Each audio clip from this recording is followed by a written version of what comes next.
આપણે ગયા વખતે સચિત્ર સમુદાયના પ્રાણીઓ, કોષ્ઠાત્રી સમુદાયના પ્રાણીઓ અને કંકતધરા સમુદાયના પ્રાણીઓ વિશેની ચર્ચા કરી ચૂક્યા છીએ. હવે નેક્સ્ટ સમુદાયની વાત કરીએ છીએ તો એના પછીનો સમુદાય છે એ પૃથુકૃમિ સમુદાયના પ્રાણીઓ છે.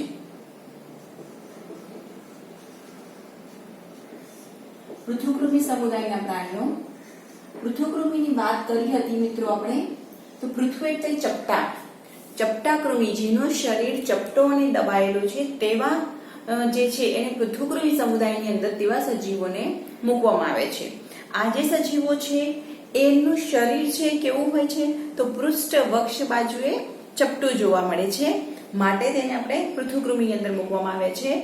આ પ્રાણીઓ છે એ ક્યાં વસવાટ કરે છે તો મોટા ભાગે આ પ્રાણીઓ ક્યાં વસવાટ કરે છે તો એ કાં તો મુક્ત જીવી છે કાં તો તે અન્ય સજીવની અંદર એનો વસવાટ ક્યાં જોવા મળે છે તો એ મુક્ત જીવી છે અથવા તો અન્ય સજીવના દેહની અંદર વસવાટ કરે છે, એટલે કે અંતઃપરોપજીવી છે.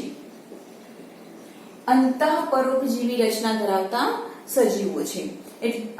અથવા તો બાહ્ય પરોપજીવન પણ દર્શાવે છે કે બાહ્ય પ્રાણીઓ પર ઉપર પણ વસવાટ કરते પણ મોટા ભાગે અંતઃપરોપજીવી જોવા મળે છે. આ તેમનો વસવાટ થઈ ગયો. આપણે બધા જ એક મુદ્દાઓ સ્ટેપ બાય સ્ટેપ યાદ રાખીશું એટલે આપણે આગળ પણ આ રચના આપી દીધેલી છે. તો એવું કયું આયોજન ધરાવે છે તો આપણે આગળ પણ વાત કરી હતી કે સચિત્ર સમુદાયના પ્રાણીઓ કોષીય આયોજન ધરાવે છે. ત્યાર પછી કયા સમુદાયના પ્રાણીઓ, કોષ્ઠાત્રી સમુદાયના પ્રાણીઓ પેશીય આયોજન ધરાવે છે, એટલે કે પેશી સ્તરીય આયોજન ધરાવે છે. અને પૃથુકૃમિ સમુદાયના પ્રાણીઓ છે એની પણ આપણે ચર્ચા કર્યા હતા કે જે અંગ સ્તરીય આયોજન ધરાવે છે. અંગનું નિર્માણ થાય છે એટલે અંગ સ્તરીય આયોજન ધરાવે છે. એમની સમમિતિ, તો કયા પ્રકારની સમમિતિ તેઓ ધરાવે છે? પૃથુકૃમિ સમુદાયના પ્રાણીઓ છે કયા પ્રકારની સમમિતિ ધરાવે છે? દ્વિપાર્શ્વ સમમિતિ ધરાવતા હોય છે. દ્વિપાર્શ્વ એટલે મધ્ય લંબ અક્ષથી એને વિભાજિત કરતા બે સરખા ભાગોમાં લગભગ વિભાજન થઈ જતું હોય છે, માટે તેને દ્વિપાર્શ્વ સમમિતિ તરીકે ઓળખવામાં આવે છે. ગર્ભસ્તરના આધારે તેનો પ્રકાર પાડ્યા તો આ જે પ્રાણીઓ છે એ કેવા છે? ત્રિગર્ભસ્તરીય. ત્રિગર્ભસ્તરીય જેમાં બાહ્ય ગર્ભસ્તર, મધ્ય ગર્ભસ્તર, અંતઃગર્ભસ્તર ત્રણેય ગર્ભસ્તરો ધરાવે છે. હવે પૃથુકૃમિ સમુદાયના પ્રાણીઓની વાત કરીએ તો એ યકૃત કૃમિ અથવા ચપટા કૃમિ, એની અંદર યકૃત કૃમિ અથવા તો પટ્ટી કૃમિની વાત કરીએ છીએ આપણે તો યકૃત કૃમિ છે, આ યકૃત કૃમિ છે. યકૃત કૃમિ મનુષ્યના જીવનની અંદર પરોપજીવન તરીકે ગુજારતા જે સજીવ છે એ યકૃત કૃમિ છે કે બોડીની અંદર વસવાટ કરતા હોય છે. કેટલાક એવા હોય છે કે પટ્ટી કૃમિ, બીજું એક ઉદાહરણ છે એનું પટ્ટી કૃમિ તરીકે ઓળખવામાં આવે છે. એનું બોડી આવી રીતે પટ્ટી સ્વરૂપનું જોવા મળે છે, માટે એને પટ્ટી કૃમિ તરીકે ઓળખવામાં આવે. એનો અગ્રભાગ આ પ્રમાણે આખી પટ્ટીની જેમ ગોઠવાયેલી જોવા મળે છે. આ જે દોર્યું આપણે તો આવી આખી સળંગ પટ્ટી આપણે દોરી દેવી આ પ્રમાણે, તો એની બોડી આ પ્રમાણે પટ્ટી જેવી જોવા મળે છે. એનું અગ્રભાગ એને મૂર્ધા તરીકે ઓળખવામાં આવે છે. બરાબર છે. મુખનો જે ભાગ છે એને મૂર્ધા તરીકે, આ મૂર્ધા શું કાર્ય કરે છે? ચૂષકો જેવી રચના ધારણ કરે છે. તેના આગળ ભાગે શું આવેલું હોય છે? ચૂષકો અથવા તો એને અંકુશો તરીકે પણ ઓળખવામાં આવે છે કે જેના લીધે તે જો બાહ્ય પરોપજીવી હોય તો સજીવના શરીરની ઉપર ચોંટીને રહેશે, અને કેટલાક એવા હોય છે કે અંતઃપરોપજીવી છે તો એની અંદર આ ચૂષકો આવેલા હોય છે. અંતઃપરોપજીવીની અંદર પણ ચૂષકો આવેલા હોય છે જે શું કાર્ય કરે છે તો સજીવના શરીરના અંદરની બાજુ હોય કે બહારની બાજુ તે પોષક દ્રવ્યોનું શું કરે છે? સીધું શોષણ કરી નાખે છે. યાદ રાખીશું આપણે, પોષક દ્રવ્યોનું સીધું શોષણ કરે છે. પોષક દ્રવ્યોનું શોષણ કરી તે પોતે પોષણ મેળવે છે, માટે તેને અંતઃપરોપજીવી તરીકે ઓળખવામાં આવે છે. આ એની વિશિષ્ટ રચના તરીકે ઓળખવામાં આવે છે. આવા સજીવના પ્રાણીઓ છે એ પાચન માર્ગ ધરાવે છે. પાચન માર્ગ કેવા પ્રકારનો હોય છે તો બંધ પ્રકારનો હોય છે. એક જ છેડે ખુલ્લો હોય છે, બીજા છેડે બંધ હોય છે, એટલે એ પાચન માર્ગ ધરાવતો સજીવ સમુદાય જોવા મળે છે. આની એક વિશિષ્ટતા છે. તો ચેતાતંત્રની વાત કરીએ, તેનું ચેતાતંત્રની અંદરની વાત કરીએ તો એ ચેતા કડી, ચેતાસૂત્રો અને ચેતાકંદનું બનેલું છે. અહીંયા આપણે વાત કરીએ, ચલો આ પ્લેનેરિયા નામનું સજીવ છે, એ પણ આપણે પૃથુકૃમિ સમુદાયની અંદર મૂકવામાં આવે છે. તો એની અંદરનું ચેતાતંત્ર કેવા પ્રકારનું હોય છે? તો આ પ્રમાણે અહીંયા બુકની અંદર આ રચના આપણે નથી, પણ આપણે નીટ માટે લઈએ છીએ જોડે. તો નિસરણી આકારનું ચેતાતંત્ર હોય છે. એની અંદર આ જે દેખાય છે તો એના ચેતાસૂત્રો છે, આ ચેતાતંતુઓ છે, બે બાજુ ચેતાસૂત્રો, આ ચેતાતંતુઓ અને અગ્રભાગે ચેતાકડી આવેલી જોવા મળે છે, જેને એનું મગજ તરીકે ઓળખવામાં આવે. આવું કયા સજીવની અંદર દોર્યું છે? પ્લેનેરિયાની અંદર આવું જોવા મળે છે. બુકની અંદર ચેતાતંત્રનો ઉલ્લેખ છે નહીં, પણ આપણે એક લઈશું. ઉત્સર્જન તંત્રની વાત કરીએ તો મોસ્ટ ઇમ્પોર્ટન્ટ ઉત્સર્જન એકમ તરીકે અંગનો વિકાસ પામ્યો છે અહીંયા. તો ઉત્સર્જન એકમ તરીકે જ્યોતકોષો આવેલા હોય છે. શરીરની બે પાર્શ્વ બાજુએ આ જગ્યાએ જ્યોતકોષો આવેલા હોય છે, જે શું કાર્ય કરે છે? નકામા ઉત્સર્ગ દ્રવ્યોને નિકાલની પ્રક્રિયા આ જ્યોતકોષો દ્વારા થતી જોવા મળે છે. જેટલા પણ નકામા દ્રવ્યો છે એમનું ઉત્સર્જન એ આ જ્યોતકોષો દ્વારા કરતા હોય છે. એટલે ઉત્સર્જન અંગ તરીકે શું છે યાદ રાખજો આપણે, પૃથુકૃમિ સમુદાયના પ્રાણીઓમાં ઉત્સર્જન અંગ તરીકે જ્યોતકોષો આવેલી હોય છે. ઓકે, પ્રજનન તંત્રની વાત કરીએ તો આમાં કોઈ બાહ્ય લિંગભેદ જુદો પાડી શકાતો હોતો નથી. એટલે કે આવા પ્રાણીઓ કેવા હશે? ઉભયલિંગી પ્રાણીઓ જોવા મળે છે. એની અંદર જ બંને જોવા મળે છે. એટલે આવા પ્રાણીઓ ઉભયલિંગી પ્રાણીઓ છે, બાહ્ય લિંગભેદ જોવા મળતા નથી. પરિણામે તેઓ સ્વફલન સરળતાથી કરી શકે છે. પરફલન એટલે જો બીજા પ્રાણીની જરૂરિયાત પડે છે, પરંતુ સ્વફલનમાં બીજા પ્રાણીની જરૂરિયાત પડતી હોતી નથી, કારણ કે તેની અંદર જ અંડકોષ અને શુક્રકોષ મીન્સ નરજન્યુ અને માદાજન્યુ બંને આની અંદર જ જોવા મળે છે. આ પ્રમાણે તો ફલન પણ કેવા પ્રકારનું હશે? અંતઃ પ્રકારનું જોવા મળે છે. પરંતુ અહીંયા ફલનની વાત કરીએ, ફલન અંતઃ પ્રકારનું જોવા મળશે અને ગર્ભ વિકાસ એ કેવો છે? પરોક્ષ પ્રકારનો જોવા મળે છે. ઉદાહરણ કયા છે? આપણે હમણાં હાલ 3 વાત કરી. યકૃત કૃમિ, પટ્ટીકૃમિ અને પટ્ટીકૃમિ, પ્લેનેરિયા જેવા સજીવો એ પૃથુકૃમિ સમુદાયની અંદર સમાવેશ થાય છે. તો આ થઈ ગયો પૃથુકૃમિ સમુદાય. બરાબર. મુખ્ય વસ્તુ આપણે યાદ રાખીશું.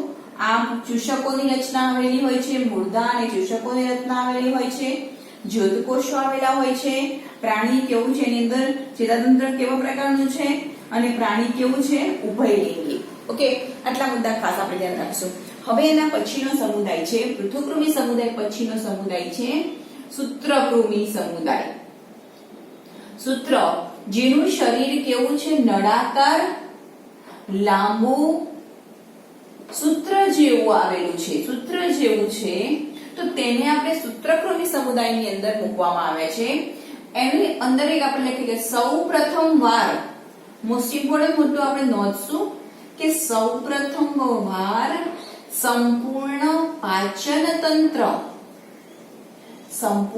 પાચન તંત્ર ધરાવતો સમુદાય છે આ. બરાબર છે. પહેલી વાર એવું બન્યું કે પાચન તંત્ર, એનો મતલબ શું થઈ ગયો? તો તે કેવો વસવાટ, એની અંદર આયોજન કેવું હશે? એનું આયોજન એ અંગતંત્ર, કારણ કે પાચન તંત્ર બન્યું, અંગતંત્ર સ્તરીય આયોજન ધરાવે છે. અંગતંત્ર સ્તરીય આયોજન ધરાવે છે. તેમનો વસવાટ ક્યાં જોવા મળે છે? તો આ પ્રાણીઓ ક્યાં વસવાટ હશે?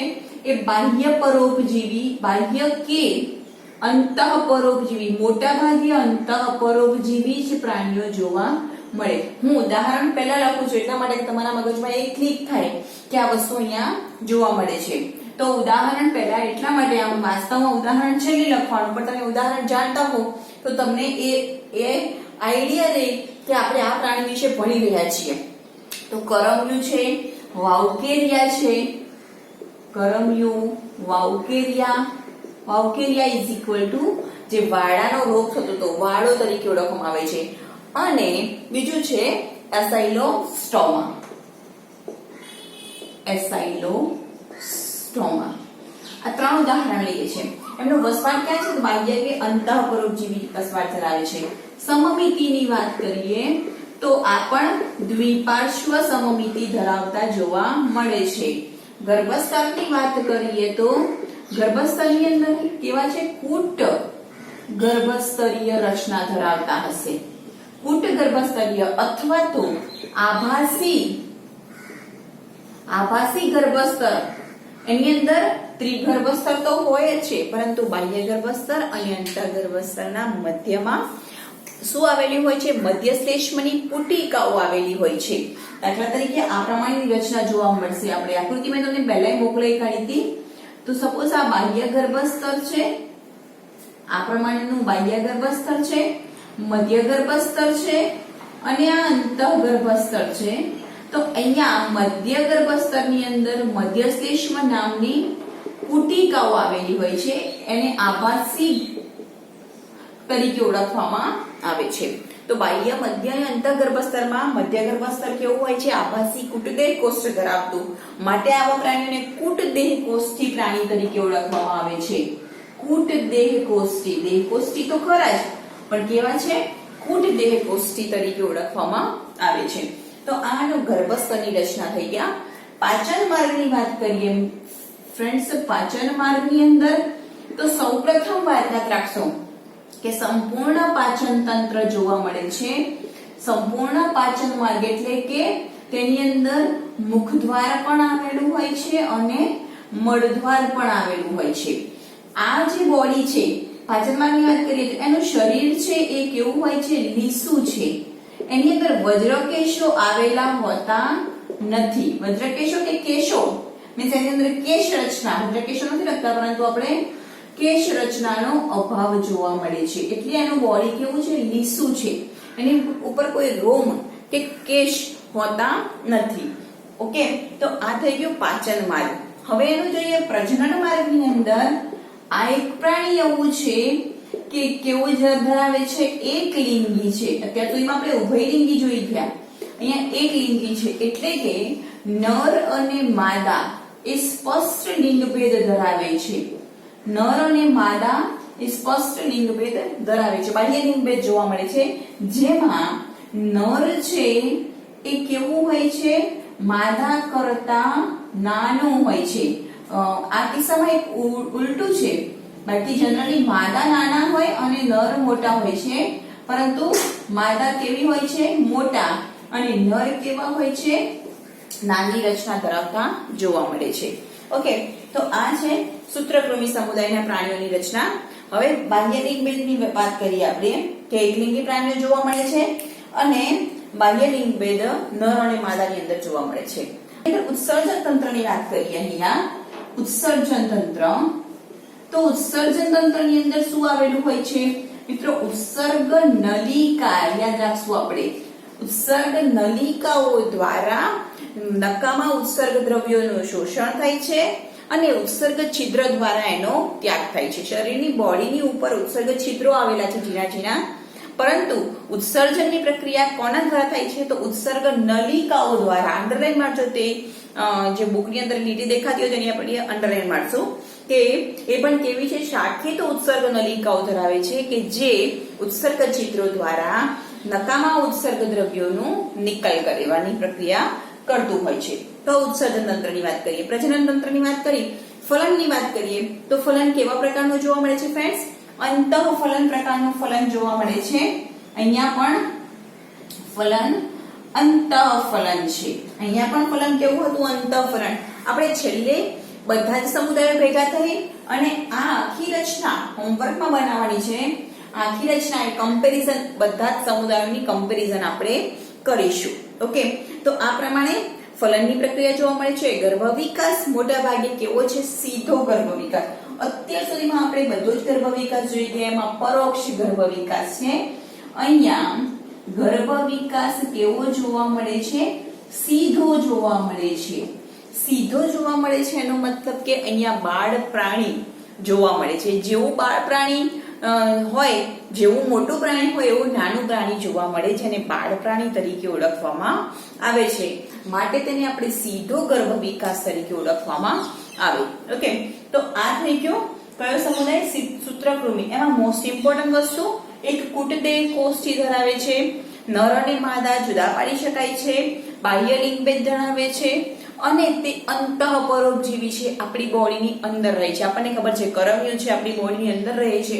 આપણા બોડીના ઘટકો વડે તે શોષણ કરે છે અને પોતાનું ડેવલપમેન્ટ કરે છે. વાઉકેરિયાની વાત કરું તો વાળો નામનો ડિસીઝ થાય છે કે જેમાં વાઉકેરિયા આપણી બોડીની અંદર પ્રવેશ પામે છે, પાણી દ્વારા પ્રવેશ પામે છે. જ્યારે પહેલાના જમાનામાં એવું કહેવાતું હતું કે પાણી ગાળીને પીવું, બીકોઝ એ વખતે વાળો રોગ આવ્યો હતો. અત્યારે બી ગાળીને પીવું જોઈએ. તો એ વાળો છે એ નાના કીટકો મીન્સ નાના સૂત્રકૃમિઓ હતા કે જે પાણીની અંદર રહેતા હતા. પાણી પીવામાં આવે છે ત્યારે બોડીની અંદર જતા હતા. બોડીની અંદર પ્રજનન કરી એના ઘણા બધો વિકાસ થાય અને કેટલીક વખતે એમની સંખ્યા વધી જાય તો ગમે ત્યાંથી તેઓ બહાર નીકળવાનો પ્રયત્ન કરતા હતા. આ પ્રમાણે અંતઃપરોપજીવી જીવન ગુજારતા હતા. તો આ થઈ ગયો આખો સૂત્રકૃમિ સમુદાયની રચના. ઓકે, હવે ફ્રેન્ડ્સ ત્રીજો સમુદાય છે આપણો નુપુરક સમુદાય. નુપુર એટલે ઝાંઝર. તો ઝાંઝરની સમુદાય કયો છે? નુપુરક સમુદાય. ઓકે, તે જોઈએ આપણે. નેક્સ્ટ સમુદાય છે નુપુરક સમુદાયના પ્રાણીઓ. તો નુપુર એટલે ઝાંઝર. જેના શરીર ઉપર ઝાંઝર જેવા વલયો આવેલા હોય છે તેને આપણે નુપુરક તરીકે ઓળખવામાં આવે છે. જેની બોડી ઉપર વલયો ધરાવતા હોય એને નુપુરક કહેવાય. દાખલા તરીકે એને વલયકૃમિ તરીકે પણ ઓળખવામાં આવે છે. મિત્રો, સૂત્રકૃમિ સમુદાયના પ્રાણીઓ છે એને ગોળકૃમિ તરીકે ઓળખવામાં આવે છે અને નુપુરક સમુદાયના પ્રાણીઓ છે એને વલયકૃમિ તરીકે ઓળખવામાં આવે. આની મુખ્ય ખાસિયત છે કે સૌપ્રથમ બંધ પ્રકારનું રુધિરાભિસરણ તંત્ર ધરાવે છે. યાદ રાખશું આપણે, સૌપ્રથમ બંધ પ્રકારનું રુધિરાભિસરણ તંત્ર. બંધ પ્રકારનું રુધિરાભિસરણ તંત્ર કે જેમાં ધમનીઓ, શિરાઓ, શિરિકાઓમાંથી રુધિરનું વહન થતું હોય એ સમુદાય કયો છે? નુપુરક સમુદાય છે. હવે એની પહેલી ચર્ચા કરીએ કે વસવાટ ક્યાં જોવા મળે છે. તો નુપુરક સમુદાયના પ્રાણીઓ છે એ કેટલાક પ્રાણીઓ એવા છે કે સ્થળજ વસવાટ ધરાવે છે, કેટલાક એવા છે કે જલજ વસવાટ ધરાવે છે, કેટલાક એવા પ્રાણીઓ છે કે જે પરોપજીવી રચના ધરાવે છે અને કેટલાક એવા પ્રાણીઓ છે કે ભૂમિની અંદર વસતા પ્રાણીઓ છે. ભૂમિમાં વસતા પ્રાણીઓ હોય છે. આમ દરેક જગ્યાએ તેઓ વસવાટ ધરાવતા જોવા મળે છે. એમની સમમિતિની વાત કરીએ તો તેઓ મોટા ભાગે દ્વિપાર્શ્વ સમમિતિ ધરાવતા હોય છે. તેમના ગર્ભસ્તરની વાત કરીએ તો તેઓ મોટા ભાગે કેવા છે? ત્રિગર્ભસ્તરીય. બાહ્ય ગર્ભસ્તર, મધ્ય ગર્ભસ્તર અને અંતઃગર્ભસ્તર ત્રણે ગર્ભસ્તરો ધરાવે છે. માટે તેને ત્રિગર્ભસ્તરીય રચના તરીકે ઓળખવામાં આવે છે. તેમનું આયોજન તો આપણ કેવા છે? અંગતંત્ર સ્તરીય આયોજન ધરાવતા છે. અંગતંત્ર સ્તરીય બધું લગભગ કોમન છે. આટલી વસ્તુ કોમન વસ્તુ છે કે આપણે જોવાનું છે. નવી રચના કઈ છે તો એ આપણે ધ્યાન રાખીશું. હવે એની નવી રચના જોવા મળે છે કે પ્રજનન શેના દ્વારા કરે છે. તો પ્રજનન માટે શું આવેલું હોય છે? તો દાખલા તરીકે અળસિયું મીન્સ વજ્રકેશુ શરીરના વક્ષ બાજુએ વજ્રકેશ નામની રચના આવેલી હોય છે. જે શેમાં જોવા મળે છે? અળસિયાની અંદર વજ્રકેશો જોવા મળે છે. અભિચરણ પાદ જોવા મળે છે. અભિચરણ પાદ શેમાં જોવા મળે છે? રેતી કીડો કે એની અંદર દેખાતા નાના પગ જેવી રચના છે કે એને અભિચરણ પાદ તરીકે ઓળખવામાં આવે છે. વજ્રકેશની વાત કરું ફ્રેન્ડ્સ તો એસ આકારના કાઇટિનના બનેલા શરીરની પાર્શ્વ બાજુએ સફેદ રંગના એસ આકારના કાઇટિનના બનેલા વજ્રકેશો આવેલા હોય છે જે પ્રચલનની અંદર પ્લસ સ્થિતિસ્થાપકતાની અંદર મદદરૂપ થાય છે. દાખલા તરીકે અળસિયું જ્યારે જતું હોય ત્યારે આપણે પાણી વહેવડાવો તો એકદમ લસરી પડતું હોતું નથી, કારણ કે તેની નીચે વજ્રકેશો છે, એટલે એ પોતે જમીન સાથે જકડી રાખવા માટેનો તે પ્રયત્ન કરે છે. માટે વજ્રકેશો એ કાઇટિનના બનેલા છે અને તે પ્રચલનનો તો કાર્ય કરે છે, પરંતુ જમીન સાથે જકડી રાખવા માટેની અંદર મદદરૂપ થતા હોય છે. બરાબર છે. તો આ પ્રમાણે તેની અંદરની રચના, તેમની બોડી સ્નાયુમય રચના ધરાવતું હોય છે. કેટલાક વખત એવું બને છે કે સ્નાયુઓ પ્રચલનની પ્રક્રિયામાં મદદરૂપ થાય, પાર્શ્વ બનાવીને પ્રચલન કરે છે. અળસિયું છે પાર્શ્વ બનાવીને પ્રચલનની પ્રક્રિયા કરતું જોવા મળે છે. બરાબર છે. પાચન તંત્ર, તો હવે તો પાચન તંત્ર એક વખત સંપૂર્ણ થયું એટલે મોટા ભાગે કેવું પાચન તંત્ર હશે? સંપૂર્ણ. રુધિરાભિસરણ તંત્ર, હમણાં હાલ જ વાત કરી કે પહેલી જ વાર એવું બન્યું છે કે બંધ પ્રકારનું રુધિરાભિસરણ તંત્ર ધરાવતો સમુદાય જોવા મળ્યો, જેમાં રુધિર છે એની અંદર શું રહેલું છે? તો હિમોગ્લોબિન છે. પરિણામે રુધિર લાલ રંગનું દેખાય છે, પરંતુ આ હિમોગ્લોબિન એ રુધિર રસમાં દ્રાવ્ય છે. આ વધારાનો મુદ્દો છે, પણ યાદ રાખીશું. બરાબર.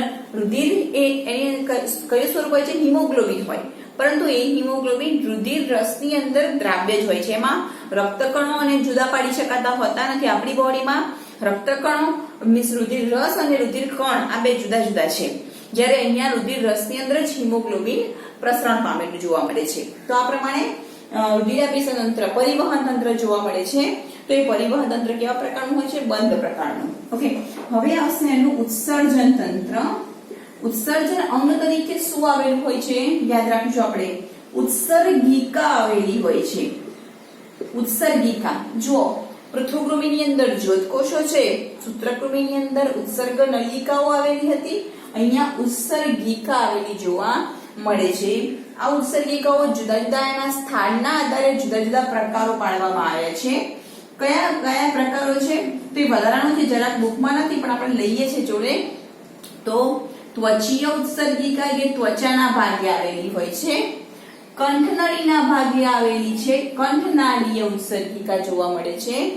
અને વિટપીય ઉત્સર્ગિકા, તો સમગ્ર બોડીની અંદર આવી રીતે 15મા ખંડ પછી બધા જ ખંડોમાં વિટપીય ઉત્સર્ગિકા આવેલી જોવા મળે છે.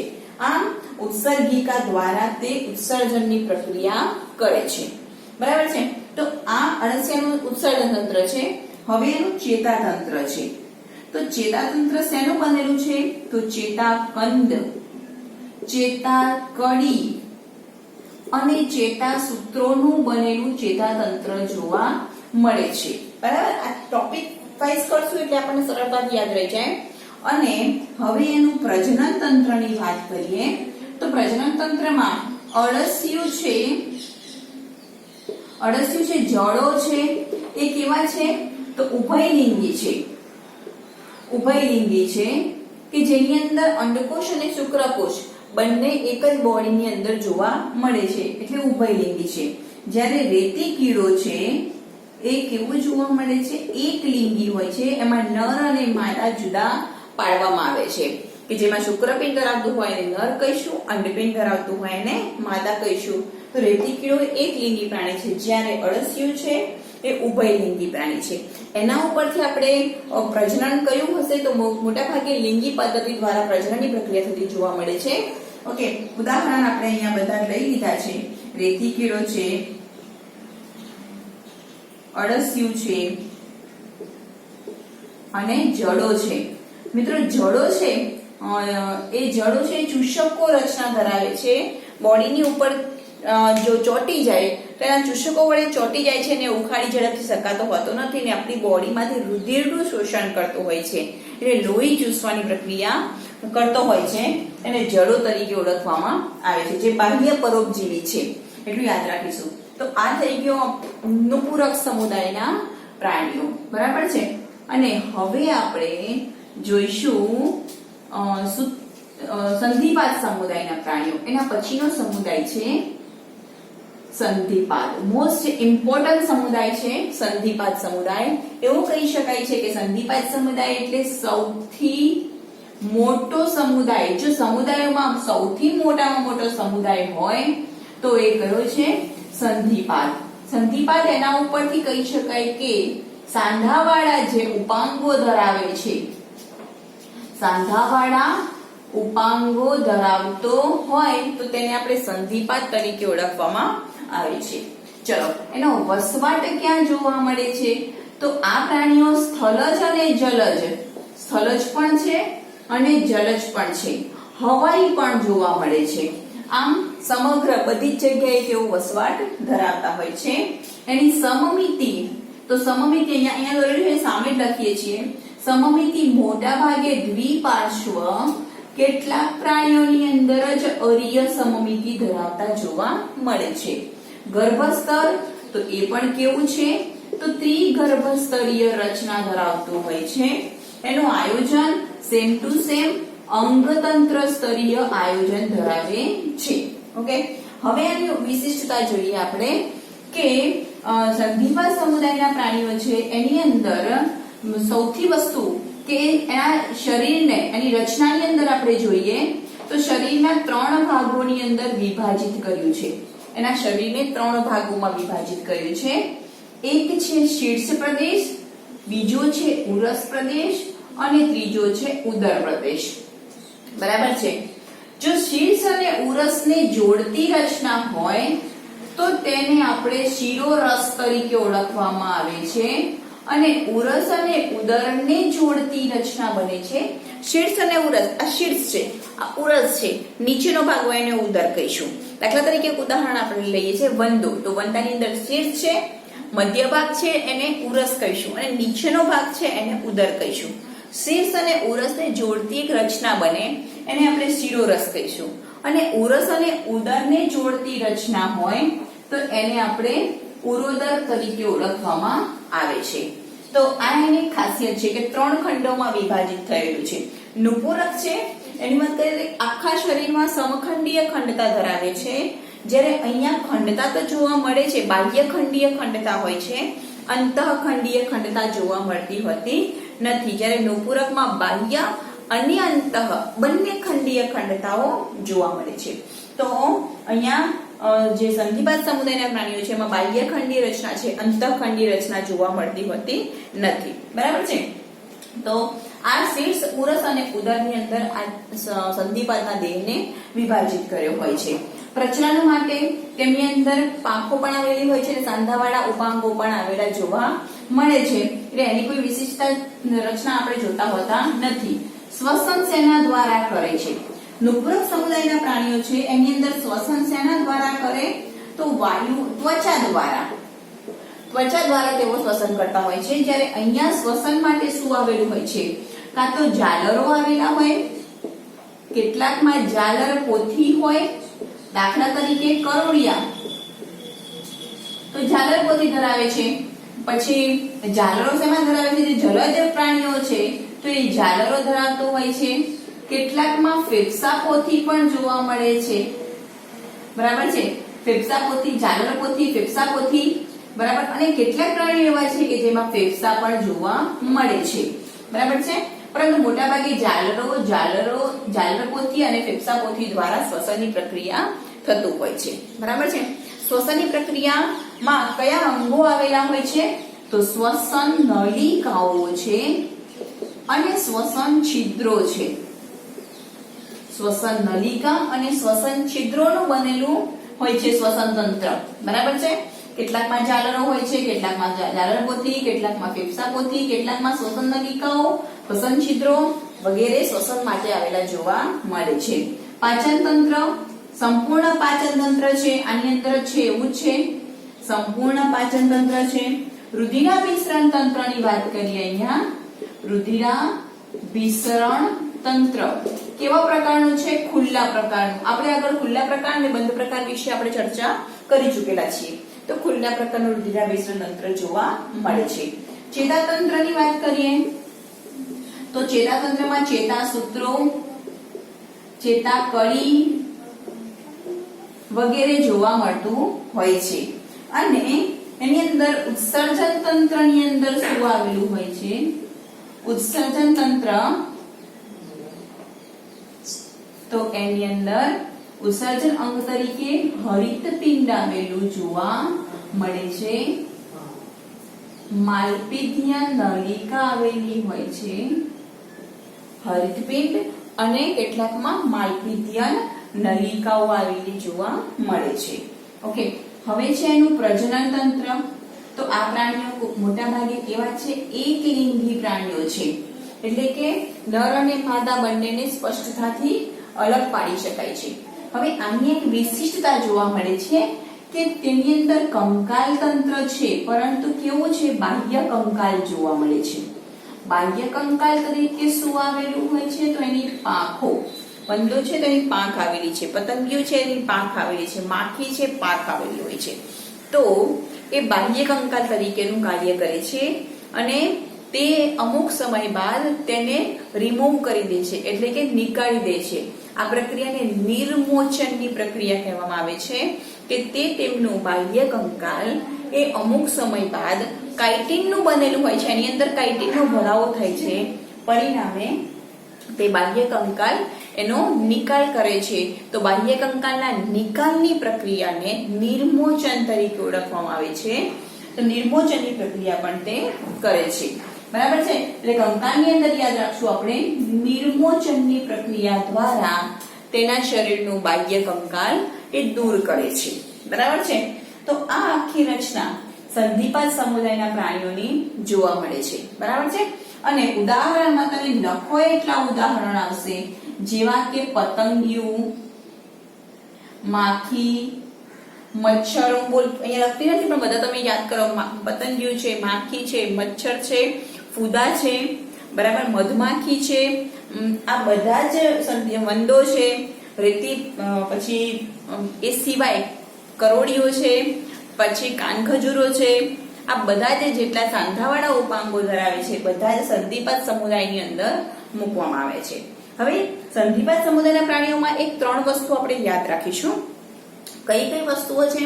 તો કેટલાક સજીવો છે એ કેટલા ફાયદાકારક છે, આર્થિક રીતે ઉપયોગી છે. સંધિપાદમાં આર્થિક રીતે ઉપયોગી સજીવો કયા, એવો એક પ્રશ્ન પૂછાય. તો છેલ્લા 3 સ્ટેપ આપેલા છે બુકમાં, જોઈ લેજો જરા. નંબર 1, પહેલું છે આર્થિક ઉપયોગીમાં કઈ કોઈ છે? મધમાખી, રેશમનો કીડો વગેરે કેવા છે?